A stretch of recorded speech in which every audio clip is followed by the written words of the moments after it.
Ordine confermato. Qualunque cosa è, non è in zona.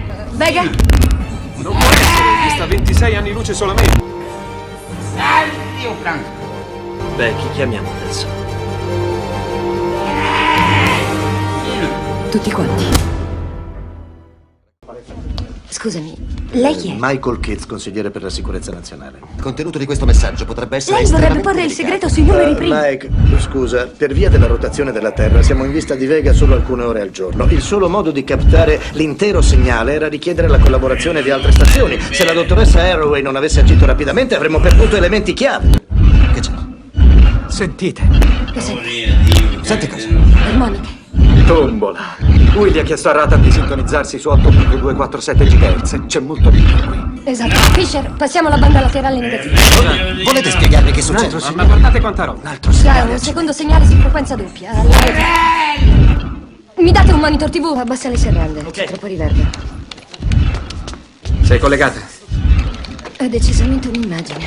Cerchiamo di stabilizzarla. Che cosa ne pensi, Fisher? È come se fossero due diversi fotogrammi sovrapposti. Quel fotogramma. È solo rumore di fuoco. Prova il fotogramma 2. Ehi, io sento una frequenza addizionale qua.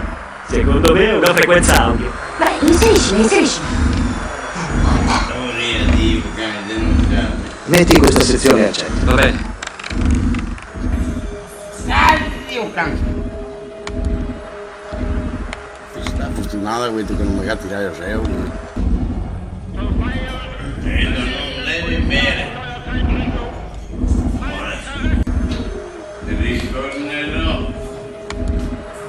Che cosa? Cerca di allargare.